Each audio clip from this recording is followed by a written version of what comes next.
They say one small decision can change a life forever.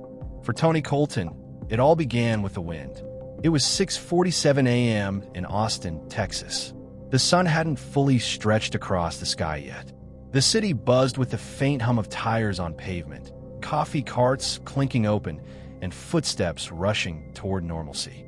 But under a rusted bus shelter, huddled in a blanket that smelled of 3 winters too many, Tony Colton scanned the concrete. No luck in the trash bin. He moved to the next one. Banana peel, crumpled soda can, a flattened sandwich that looked older than him. He swallowed the dryness in his throat and moved on. The ache in his belly wasn't new, but this morning, it felt like a scream. Sharp, hollow, desperate. Then the wind shifted. A gust cut between the buildings, sweeping paper scraps across the sidewalk like a parade of ghosts. And then, he saw it. A black leather wallet, tumbling through the air like a drunk butterfly. It danced once, twice, slapped against the sidewalk, and landed just inches from the curb. Tony stared. His heart kicked once. Then again, he took a step. Another. The wallet was half open. Inside, green. Lots of it. His hand trembled as he picked it up. Crisp $100 bills poked out from the edge. A gold locket glinted in the corner pocket. There were credit cards, too. At least 5. Shiny. New. Untouched. Tony looked around. No one. The street was empty except for a delivery guy unloading crates half a block away. He felt the weight of it. Thick. Real. The kind of wallet that belonged to someone who wouldn't miss a few bills. And yet, Tony whispered to himself, voice hoarse from the cold air and months of silence. I'm a homeless man, not a thief. He knelt down on the curb, set the wallet on his knee, and gently opened it all the way. Inside was a photo. A family. A man in his 40s, broad shoulders, holding a woman with a smile too warm for this cold world. Between them, a little girl, maybe 6, missing her front tooth, beaming up at the camera like she'd just discovered joy. Tony swallowed. That face, that smile, it hit something inside him he thought was long dead. He dug deeper into the wallet. There it was, a business card. Nicholas Grayson, CEO, Grayson Tech, building the future, one innovation at a time. Contact 512-555-8333. Tony let out a slow breath. Grayson Tech, the big-time tech firm. They just opened a new skyscraper downtown. Smart devices, AI, all the stuff people like him could only read about if they had anything to read. And now he held the man's wallet. He stood, his knees cracked, feet ached, but he knew what he had to do. Tony Colton didn't believe in karma, but he believed in doing right, even when the world forgot you. He stuffed the wallet gently into the inside pocket of his coat, zipped it up, and began walking. 3 miles. That's what it took. 3 miles of cracked sidewalks, curious stares, one almost fight with a teenager who thought he was following him, and 2 blisters from worn-out boots. By the time he reached the glass tower of Grayson Tech, the morning had turned hot. Sweat clung to his neck. The building stood like a blade in the sky. 42 stories of mirrored steel and impossible wealth. Tony stared up, shielding his eyes. He didn't belong here, but he had come anyway. He stepped forward. The revolving door caught, paused, then let him in. Cold air hit his face. The lobby was silent, too clean, too bright. Marble floors, LED lights, a giant digital waterfall cascading down the back wall. Behind a curved glass desk, 2 security guards spotted him immediately. "Sir," one of them barked, standing. "You can't be in here. You need to leave. Now." Tony reached into his coat. Both guards stiffened, thinking he was armed perhaps. "I'm not here for trouble," Tony said quickly. "Found this. Belongs to a Mr. Nicholas Grayson." He held up the wallet. The second guard squinted. "Is that real?" "Check the ID," Tony said. The first guard took it carefully, pulled the license, examined the card, then glanced at Tony, confused, skeptical. Tony stood perfectly still. After a long pause, the second guard pressed a button on the desk. "Angela, get me up to exec. Some guy just brought in Mr. Grayson's wallet." Another beat. Then a voice crackled through the speaker. "Hold him there." The guards didn't move, just stared. One crossed his arms. The other looked Tony up and down. "Come on, man. I'm not here to steal," Tony said, quieter now. "Just wanted to give it back." Then, the elevator dinged. A woman in a pencil skirt and sharp heels stepped out, phone in one hand, tablet in the other. She looked like she ran things, and knew it. "Where is he?" she asked. One guard pointed. She turned to Tony. "You found Nicholas Grayson's wallet?" Tony nodded. Didn't take a thing. Just thought he might want it back. She held out her hand. He gave it to her. No smile. No thank you. Just a nod. "We'll take it from here." Tony blinked. "Could you just tell him He's very busy, but we appreciate the effort." She turned, already walking back to the elevator. Turned away without another word, like she was checking off a chore. Tony stood in the middle of the marble lobby, hands at his sides, heart sinking. He wasn't expecting a parade, but something, anything. A thank you, a look, a handshake. Instead, all he got was silence, and eyes watching him like he didn't belong. Some people carry gold in their pockets. Others? They carry dignity, even when the world pretends they don't exist. The elevator doors slid shut behind the woman with the sharp heels and tighter expression. She cradled the wallet like it was radioactive, as though handing it to the wrong person might set off a lawsuit. Tony stood where she left him, in the middle of that cold, echoing lobby, surrounded by eyes that didn't blink. One security guard shifted uncomfortably. The other didn't bother to hide his disdain. The first guard cleared his throat. "You can go now," he said flatly. Tony looked up. "That's it." The man hesitated. "Look, you did the right thing. But you can't just walk in here. I wasn't trying to cause trouble." The guard shrugged, said more than his words. "Doesn't matter." He nodded to himself, backed up slowly, and walked out the revolving door. Each step felt heavier than the last. Back into the noise, the heat, the forgotten. As the glass spun him out into the bright morning light, the world felt louder. The city was alive, rushing, honking, talking, but none of it saw him. He reached the sidewalk. His stomach growled. The sweat on his shirt had cooled to a chill. He looked down at his boots, split at the sides, the left one soaked from stepping in a puddle he hadn't seen. Still, he didn't regret it. Not one bit. No one thanked him. And yet, Tony didn't snap. He didn't curse. He didn't fold. He just walked away and didn't look back. Tony walked slowly toward the bridge, toward the tents, toward the only place he had left. But even as he did, the truth pressed into his ribs like a bruise. They didn't see a man who had done something good. They saw a problem that had walked too far through the wrong doors. He stood near the corner now, deciding which direction to take. Left, toward the bridge and back to camp, or right, maybe a nearby church that sometimes served coffee and a bagel if he got there before noon. A car honked behind him. He didn't turn around. That's when he felt it. A soft tap on his shoulder. He spun, startled. A woman stood there. Mid-30s maybe. Brown curls pulled into a loose bun. Casual clothes, canvas toed on her arm, glasses slipping down her nose. She held something out. "Here," she said, offering him a sandwich wrapped in deli paper. Turkey and cheese. Still warm. Tony blinked. She smiled. Not the kind of smile people were to feel better about themselves. No, this one was different. Small, honest, almost embarrassed. "I was behind you in the lobby," she said softly. "Heard everything." Tony hesitated. His hands were dirty. He hadn't shaved in weeks. He didn't want to take something she might regret giving. But her eyes didn't flinch. "Please," she added. He took the sandwich, voice low. "Thank you. I work on the third floor," she said. "Marketing team. For Grayson Tech." She glanced toward the tower, then back at him. They should have done better.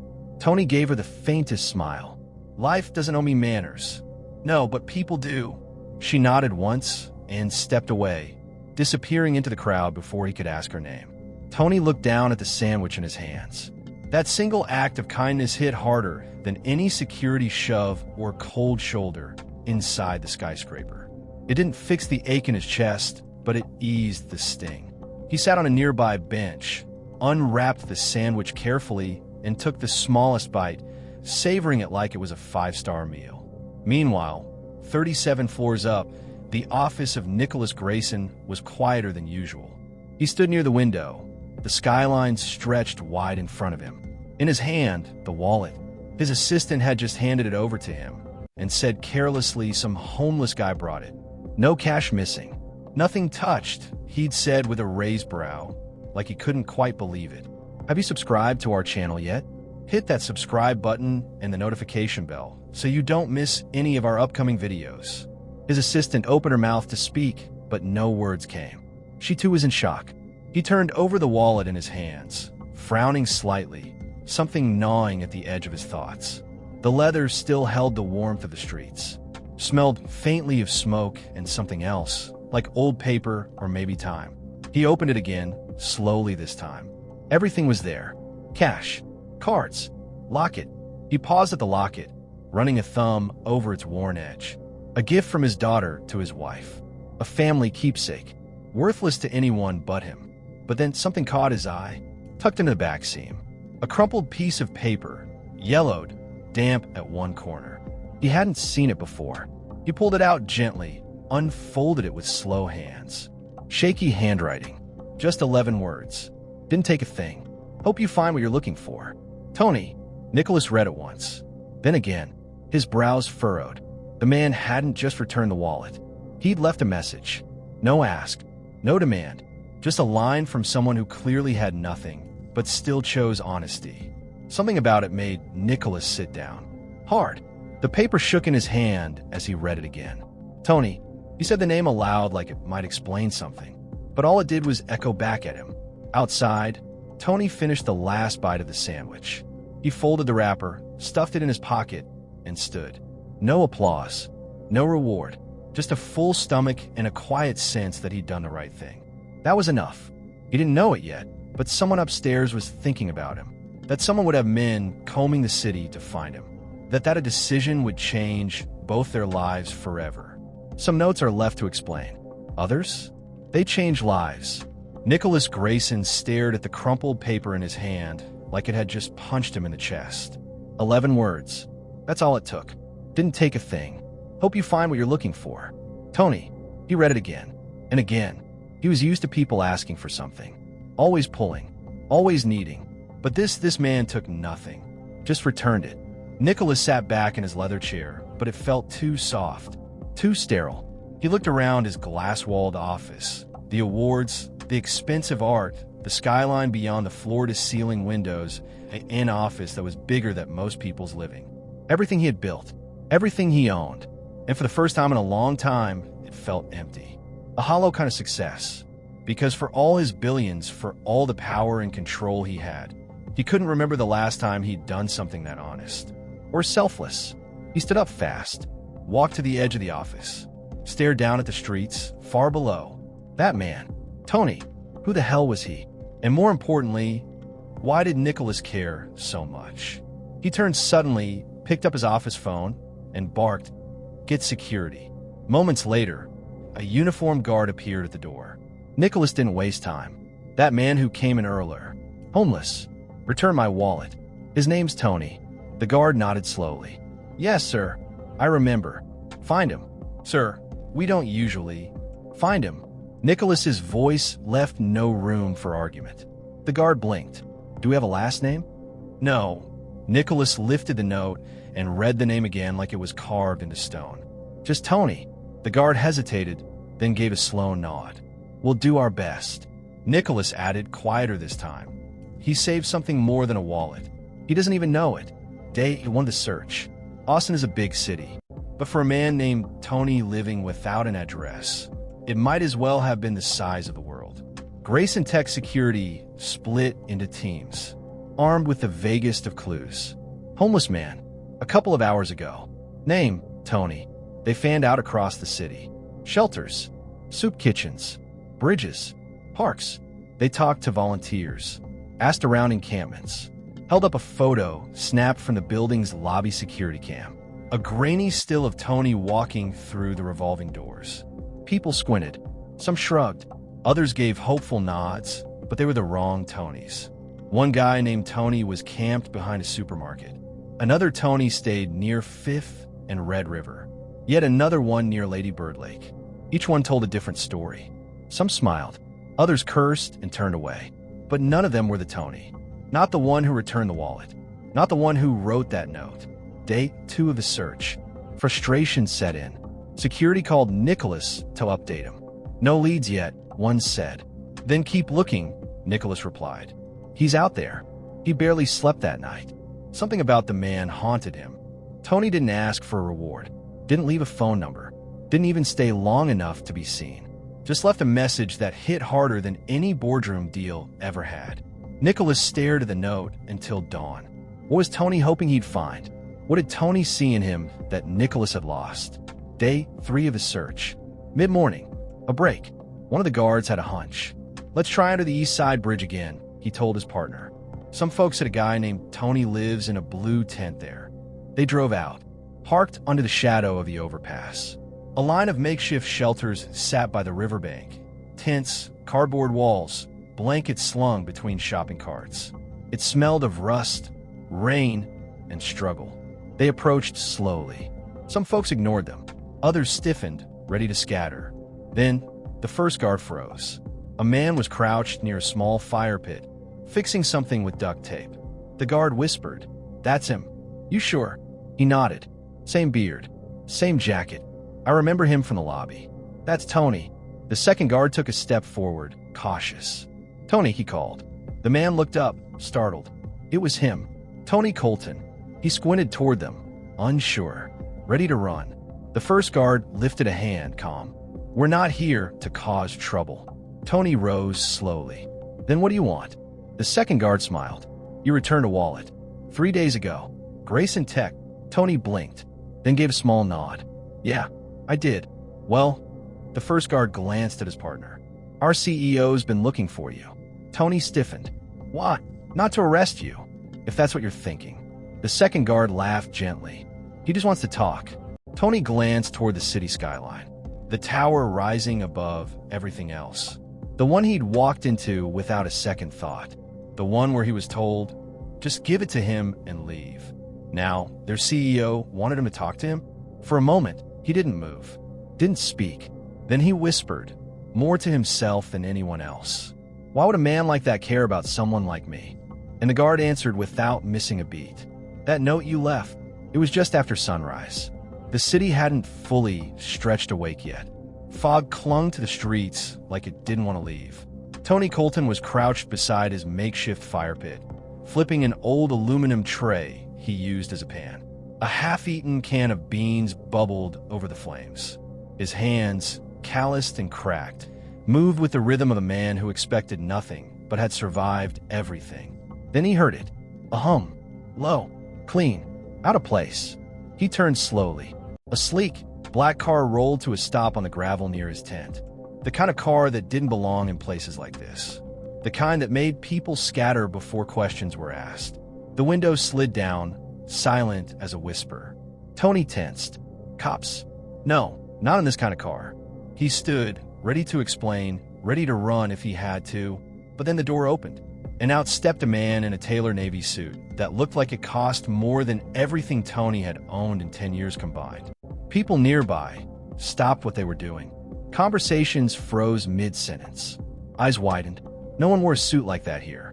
The man scanned the area until his eyes landed on Tony. He stepped forward, slow but sure.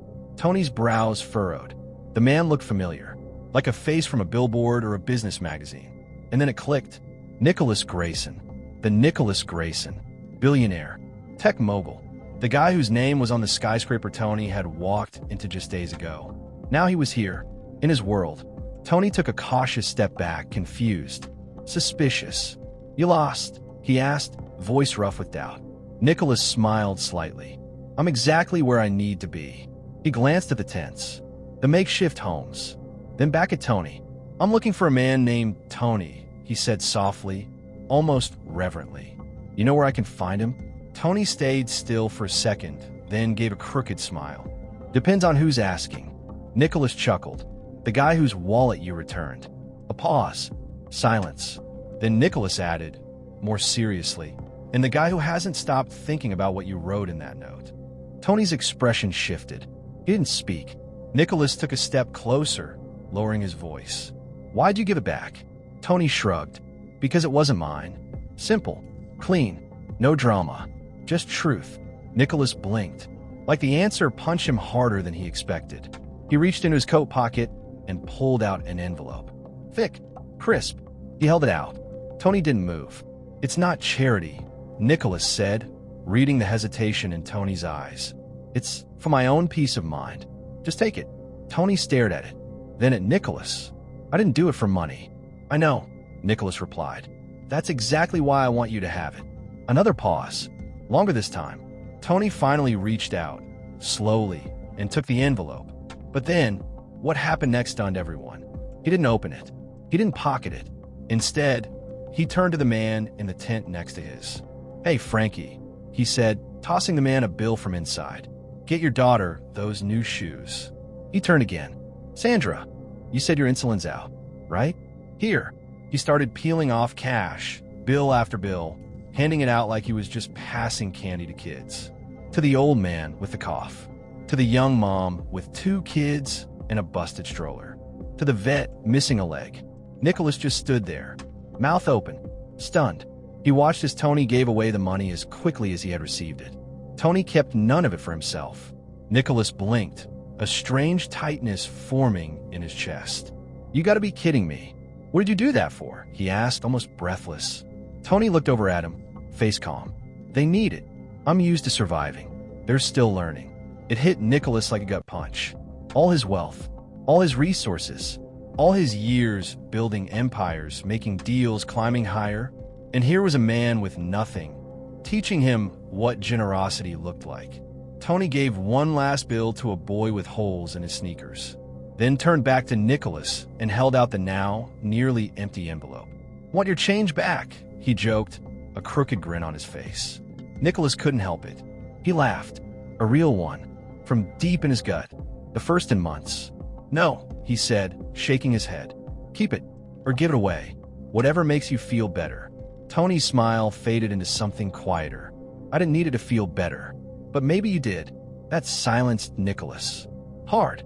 For a moment, both men just stood there. A billionaire in polished shoes, and a homeless man in weathered boots. 2 worlds that were never meant to cross. Yet here they were, surrounded by silence, stares, and something that felt dangerously close to respect. You know, Nicholas said, there's so many Tonys in this city. What's your last name? Colton, Tony said. Tony Colton, he repeated. I won't forget this name. Nicholas reached into his pocket again. This time he pulled out a card. Not his business card. A plain one, with a number, a name, and a note scribbled on the back. No strings. Just call. He handed it to Tony. Tony looked at it, then back at Nicholas. What's this? A door, Nicholas said. In case you ever feel like walking through it.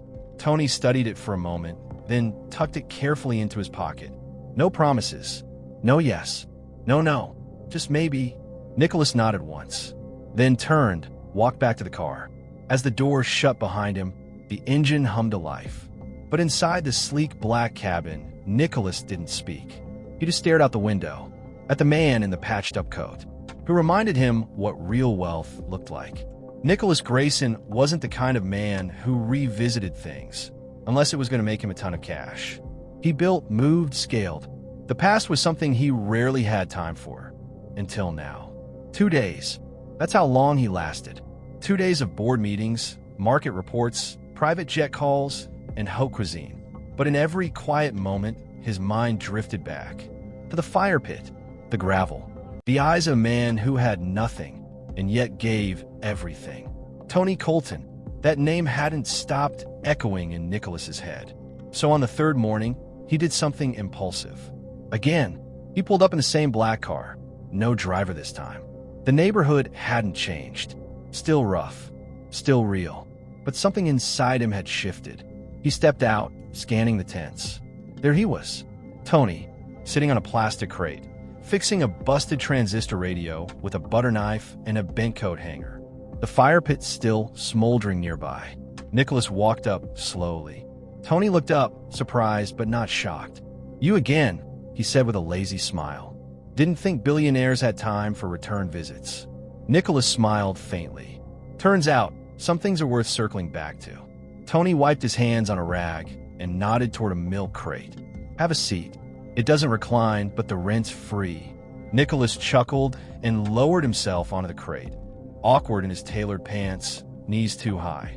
There was a pause. Then Nicholas asked quietly, "Who are you, Tony?" Tony blinked. A long silence stretched between them, filled only by the soft static of the radio. Then Tony sighed, and the wall he kept around himself started to crack. "I used to be someone," he said slowly. "Mechanical engineer. Worked in Houston for 15 years. Solid company. Solid life." Nicholas leaned in, eyes locked. Tony stared into the fire, the light flickering in his pupils like ghosts of another life. "Then the company downsized. I was one of the names on the list. 2 weeks later, my wife, Darlene, she had a stroke." His voice hitched. "I didn't see it coming. She was only 42. We were talking about adoption. That morning, she kissed me goodbye like always. By noon, she was gone." Nicholas said nothing, just listened. "And me?" Tony continued, swallowing hard. "I fell apart. Stopped answering calls. Moved out of our apartment cause I couldn't afford it or stomach it." He rubbed the back of his neck. "I kept thinking I'd bounce back, but 1 week became 1 month. Then a year. Depression doesn't wear a sign around its neck." Nicholas felt something shift in his chest. Empathy, but also recognition. He'd heard the name Tony Colton before. Recently, but also long ago. He stared at the man across from him. "Did you ever try to get back in engineering?" Nicholas asked carefully. Tony chuckled darkly. "Yeah, applied to a few places. Got rejected from all." Nicholas felt the hairs on his arms rise. "What companies?" he asked, though his voice had gone strangely low. Tony shrugged. "Can't even remember half. But I remember 2 of them, Cantoro Tech and Grayson Tech." Nicholas blinked. Hard. He opened his mouth, closed it, then opened it again. "Wait, you applied at my company." Tony glanced at him, nodding like it was no big deal. "Yeah, years ago. Around maybe 6, 7 years back. Didn't hear anything. Figured I was too old or too broken." But Nicholas wasn't listening anymore. His mind was spinning. That name. He remembered it. The application had passed his desk. Not because of the qualifications, but the name. Tony Colton. He'd had a friend in elementary school with the same name. Goofy, sweet kid with a knack for building things out of cereal boxes. He remembered pausing when the resume hit his desk, thinking funny coincidence. But he never followed up. There had been a merger happening. Big deals on the table. Hundreds of resumes came through every week. But now he wasn't so sure. Could it be this Tony? Nicholas suddenly sat back, stunned. Tony raised an eyebrow. "You okay?" Nicholas didn't answer at first. His heart was thudding. He looked at Tony, not as a stranger, but as a memory come back to life. "I think," he whispered, "I think I remember your application." Tony shrugged. "It's all right. I didn't expect much." "No," Nicholas said, shaking his head. "You don't understand. I personally rejected it." Tony's eyes froze. Now he leaned forward. "You did. I didn't know it was you. I didn't know you were you." The name jumped out at me because of this childhood friend I used to know, but the age didn't match, so I just moved on. Tony said nothing. Just sat there, processing. "That was a rough time," Tony murmured after a long pause. "I was trying, really trying. That rejection was the last one I sent out before I stopped altogether." Nicholas felt like the wind had been knocked out of him. He had no idea that the tiny decision he made, casually and quickly, had been someone's last straw. "Tony," he began, voice low, "I didn't know. If I had..." Tony raised a hand. Stopped him. "It's all right," he said. "You didn't owe me anything. I was just another name on a list. That's how the world works." "But it shouldn't be," Nicholas whispered. The fire crackled beside them. 2 men, 2 lives, divided by billions, connected by 1 moment. And in that moment, Nicholas Grayson felt something deeper than guilt. He felt responsibility, and maybe something like purpose. Nicholas Grayson sat at his corner office desk, floor-to-ceiling windows behind him, casting shadows across the polished wood. But he wasn't seeing the city skyline today. His eyes were fixed on one thing, the HR portal. Username, password, enter. His fingers hovered. He tried to shake it, try to walk away, compartmentalize like he always did. But something about Tony Colton wouldn't leave him alone. He clicked into the archives. Search the name.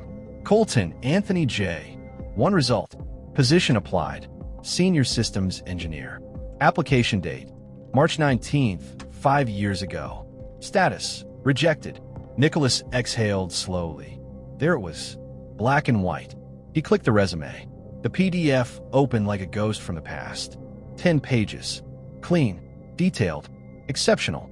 Tony had a master's degree in mechanical engineering, decades of experience, patents under his name, project leadership across 3 states. He was overqualified. Nicholas ran a hand through his hair. Back then, the company had been merging with a Silicon Valley firm. Budgets were frozen. HR had been told to only bring on younger, tech-first hires who could scale quickly. Tony had been a casualty of that thinking. No callback. No second look.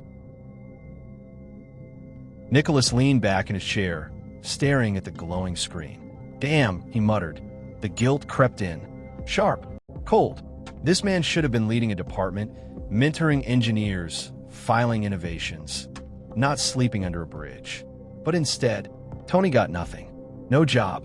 No support. Just silence. And yet, 5 years later, the same man found his wallet untouched and returned it without expecting a thing, even after seeing his name. Nicholas's fists clenched slowly on the desk. He stood. Later that evening, under a streetlight near the overpass, Tony sat beside a plastic tub of half-eaten ramen. He was listening to a cassette radio he'd fixed with scrap wire and duct tape. The signal crackled. Nicholas approached quietly. Tony looked up and offered a half-smile. Didn't expect to see you again. Nicholas nodded. Had some digging to do. Tony tapped the side of the radio. I do that a lot myself. You'd be amazed what people throw away. Nicholas sat on the milk crate again, no hesitation this time. He was quiet for a moment before speaking. I pulled your application. Tony didn't blink, didn't flinch, just nodded once slowly. I remember submitting it, he said softly. Nicholas watched his face. Why didn't you say anything before? Tony shrugged. What was I going to say? Hey, you once crushed my last hope of survival. Here's your wallet back. He chuckled dryly. Didn't seem like the right tone. Nicholas swallowed. Tony looked off into the dark, eyes lost in thought. I remember you, he said. Not just your name, you. I was hopeful back then. I used to watch your interviews, your speeches. You said Grayson Tech was about second chances and building people up. There was no accusation in his voice, just memory. But when no one replied, he continued. That was the last application I ever sent. Nicholas felt his throat tighten. You knew I rejected you, he said slowly, but you still gave me back my wallet. Tony turned to him, then, eyes steady. Because it wasn't mine. Simple. Unshaken. Nicholas looked away, blinking hard. I don't understand you, he finally said. Tony just smiled. That's all right. I'm not doing it to be understood. Nicholas reached into his coat pocket and pulled out the crumpled note, the same one Tony had left behind. He read it aloud. Didn't take a thing. Hope you find what you're looking for. Tony. He looked at Tony. You wrote this, even after remembering I rejected you? Tony nodded. Because I didn't return it for you. I returned it because it was the right thing to do. What you did back then, maybe it was a bad decision. Maybe it was the right decision. Who knows? It wasn't personal. But that's your weight. Not mine. Nicholas was floored. This man had nothing. No home. No job. No future. But somehow, he had more honor than people with yachts and penthouses. Nicholas looked down, ashamed. I should have given you a chance, he said quietly. I can't change that now. But maybe I can change what happens next. Tony raised an eyebrow. I'm not here asking for favors, he said gently. Nicholas met his eyes. And that's exactly why I want to offer one. The wind blew through the alley. Soft. Quiet. Then Tony chuckled. Let me guess, you're going to hand me another envelope? Nicholas laughed. Not this time. Tony stared at him. And for a second, just a second, hope flickered across his face. But he quickly extinguished it. Because hope is dangerous when you've been left behind by life too many times. 2 days passed. Tony was sitting beneath the overpass, hunched beside a shopping cart filled with cans and scrap metal, when he saw the black car again. Same tinted windows. Same quiet engine. He looked up and sighed. Didn't think you were the type to keep showing up in a place like this. Sure you don't need space. They both chuckled as the door opened. Nicholas Grayson stepped out. Not in a suit this time, but in jeans, sneakers, and a hoodie. It threw Tony off more than he'd expected. Nicholas walked over, holding nothing in his hands. No envelope, no box, just presence. He stood in front of Tony and took a breath. "About an offer," he said, "but not the kind you think." Tony raised an eyebrow, cautious. "Here we go. I'm not trying to save you," Nicholas began. "You don't need saving. What I'm offering is a second chance." Tony's eyes narrowed. Nicholas crouched to his level, his voice steady. "Come work for me." Silence. Just wind and the low hum of traffic from the nearby bridge. Tony blinked slowly, as if trying to decide whether this was a hallucination or a prank. Nicholas went on. "You're qualified. You're brilliant. And you've proven something I can't teach in any training module. Character." Tony scoffed. "Now you care about that?" Nicholas didn't flinch. "Yeah, now I do, because I've seen what the lack of it looks like. I'm not offering charity. I'm offering a position. Real pay. Real work. Not PR. Not pity." Tony leaned back, arms crossed, face unreadable. "Why me?" he asked. That wasn't just a question. It was years of pain wrapped into 2 words. Why me, when so many others got chosen? Why me, when life handed me loss after loss?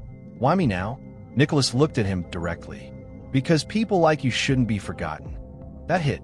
Tony swallowed hard, but he shook his head. "You don't even know me." "I want it," Nicholas said. Tony looked away. "People say a lot when they're feeling guilty." Nicholas nodded. "They do. That's why this isn't just about me hiring you. This is me asking you to give me a second chance to." Tony blinked. "What?" Nicholas stood. "You were right. I talk about building people up. About chances. That application?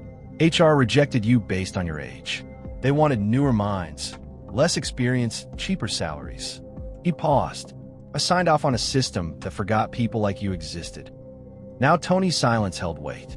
Nicholas continued. "This isn't about redemption for me. It's about building something better. And I think it starts with people like you." Tony looked up slowly. "And if I say no?" Nicholas shrugged. "Then I walk away. No pressure. No guilt. Just the truth. I had a shot to do something right, and I took it. What you do with it, that's yours." Tony stared at him. Hard. Searching. Finally, he spoke. "I don't want special treatment." "You won't get it," Nicholas replied. "You'll be expected to perform. And I believe you will." The silence stretched. Then Tony stood, not fully upright. His back ached from years of sleeping on concrete, but tall enough. "You sure about this?" he asked. Nicholas grinned. "I've never been more sure." Tony studied him for a long beat. Then, almost to himself, he said, "Let's see if I still remember how to clock in." The first Monday morning felt surreal. Tony Colton stood in front of the Grayson Tech building. Clean clothes, polished boots, a name tag clipped to his shirt. Tony, maintenance division. He had a key card now. An actual key card. He swiped in and walked through glass doors he'd once been denied entrance to. But Nicholas hadn't handed him a corner office or a fancy title. Instead, Tony started in the basement. Maintenance crew. Leaky sinks. Faulty wires. Dirty filters. It wasn't glamorous. It was strategic. Nicholas Grayson was watching. Not out of mistrust, but curiosity. He needed to know who Tony was in the trenches. Tony didn't complain. He showed up early. Stayed late. Said yes, ma'am. Yes, sir. Never acted too proud to unclog a drain. He kept his head down until the break room incident. It was a Thursday afternoon. Fluorescent lights buzzed overhead. Microwave humming. Someone's burnt popcorn stank up the space. Tony walked in for a water refill and froze. 2 junior staffers were nose to nose.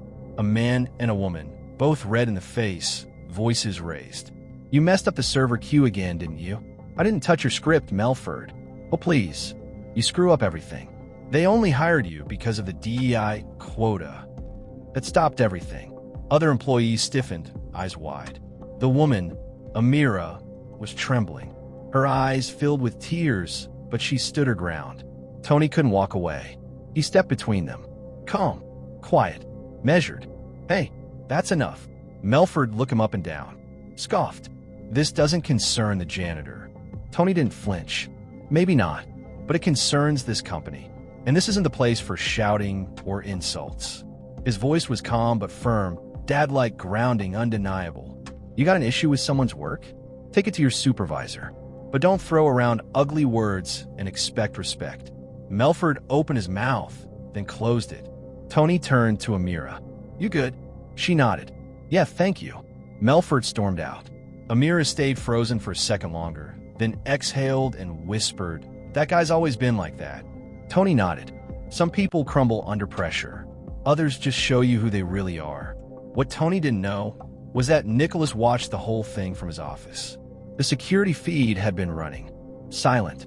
Nicholas leaned forward, arms crossed, watching Tony de-escalate the situation with more grace than most of his top managers. Then came the shocker.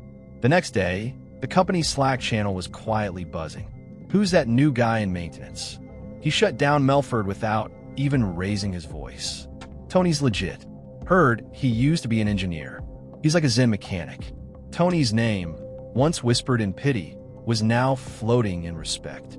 But not everyone was thrilled. Melford wasn't just a jerk. He was petty, vindictive, and he didn't like how fast Tony was becoming liked. So he started making little comments, loud enough for others to hear. Bet it's hard finding a clean mop, huh? A street king? Hey Tony, when you're done with that sink, want to set up a tent in the boardroom? Little jabs, always wrapped in a joke, just enough to sting. Tony said nothing, just smiled that tired smile of someone who's heard worse and lived through it. But Nicholas heard about it too, and it was becoming clear. The real test wasn't whether Tony could do the job. It was whether the company was ready for a man like Tony to rise. Because not everyone roots for a comeback. Tony didn't see it coming. No warning, no whispers, no hint, just a sudden summons to the HR office on a rainy Friday morning. He walked in with grease on his palms, still holding a wrench. 2 security guards were already inside. And so was Rick Kennedy, a mid-level facilities manager with a slick smile and cold eyes. The kind of guy who never made eye contact unless he had to. Tony's stomach sank. Mr. Colton, HR began, voice clipped, You've been accused of theft. Tony blinked. What? 3 micro-soldering kits, high-value tools, disappeared from inventory this morning. Security footage shows you in the supply room last night, after hours. Tony looked from face to face, then to Rick, who was standing off to the side, arms folded, smirking. This wasn't a mistake. It was a setup. Upstairs in the executive suite, Nicholas Grayson already knew. He'd gotten the report the second it landed. But he didn't storm down, didn't make a scene. Instead, he called his head of security. Do me a favor. Pull all the camera angles. Not just the hallway. The full loop, start to finish. Oh, and one more thing. Set the trap. Back in HR, Tony sat like a man holding a bomb. He didn't raise his voice. Didn't plead. I didn't take anything. Then why were you in the storage room at 10:23 p.m.? I was fixing a pipe behind the racks. Checked the maintenance logs. It was leaking. HR paused. Checked. There was. Logged. Verified. Still, the tools were missing. And someone wanted blood. Tony sighed. Look, he said, calmly, if you need to clear this up, I'll take a lie detector test. Everyone turned. You'd be willing to do that? HR asked. Tony nodded. Right now, if you want. 3 hours later, Nicholas stood silently in the observation booth, watching through the glass. Tony sat in the next room, electrodes on his fingers, pulse sensor on his wrist. The polygraph operator leaned in. Did you steal the equipment? No. The line stayed flat. Have you ever stolen anything from this company? No. Still flat. Do you know who might have done it? Tony hesitated. I've got a guess. The machine spiked slightly, not from lying, but from adrenaline. Nicholas watched every twitch, every breath. The test ended. Results passed. 100% clean. The next day, security played the full camera footage on a big screen. There it was. Tony entering the supply room, flashlight in hand, fixing the pipe, then leaving. 10 minutes later, Rick Kennedy enters, glancing around, holding a duffel bag. 3 minutes. In, out. Nicholas didn't even need to see more. He stood from the back of the room and said only 4 words. Get him out. Now. Rick's smug face dropped like a mass shattering. You're firing me over him? A maintenance guy? Nicholas stepped forward, his voice icy. "No, I'm firing you for lying, for planting evidence, for trying to destroy someone with more character in his little finger than you'll ever have." Silence. Security escorted Rick out while staff whispered in corridors. Tony, meanwhile, was called upstairs. He expected another interrogation. What he got was Nicholas himself waiting by the elevator. "I believe he didn't steal anything, but I had to be sure," Nicholas said. Tony just nodded. "I understand. I'm not proud of how I handled it," Nicholas added. "But the truth, it always finds its way through." Tony gave a half smile. "It usually does." Nicholas glanced around. "Come upstairs tomorrow. There's something I want to show you." And that would change everything.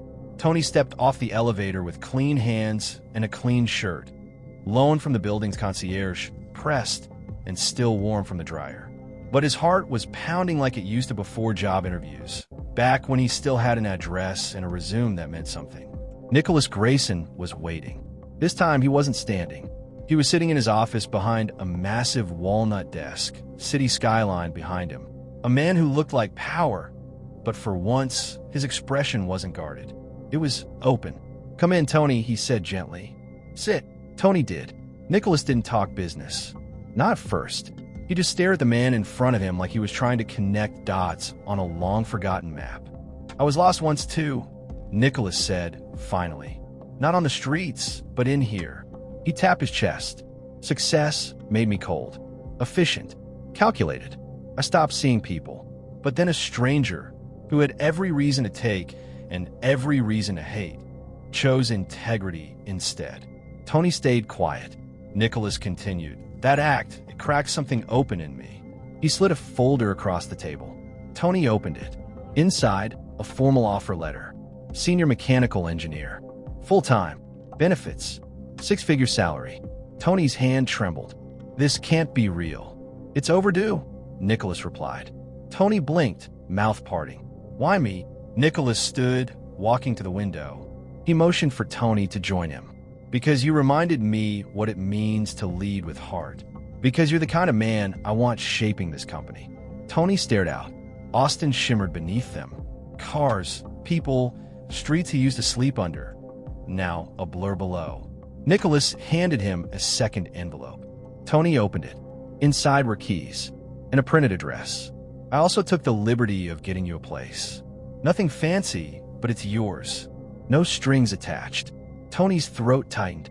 He wanted to speak, to say thank you, to ask why, to express something, but the words caught in his chest like a dam holding back years of pain. So instead, he nodded, slowly, eyes glassy. 2 weeks later, Tony stood at the corner office window. His own office. He still woke up, sometimes expecting it all to vanish. But it didn't. The tools in his hand weren't borrowed. The name on his door wasn't someone else's. His clothes fit. His back was straighter. His mind clearer. He was no longer invisible. And as he watched the sun dip behind the city's steel horizon, Tony whispered the final words that closed the chapter and opened a new one. The world still sees you when you choose to be seen for who you truly are. Here are some questions for you, our viewers. If you were in Tony's shoes, would you have returned the wallet? Why or why not? What does this story teach you about second chances and unseen potential? Have you ever helped a stranger or been helped by one in a way you'll never forget? Share your story below. Share your thoughts with us in the comment section. Hit the like button, subscribe to our channel, and turn on the notification bell so you don't miss our upcoming stories.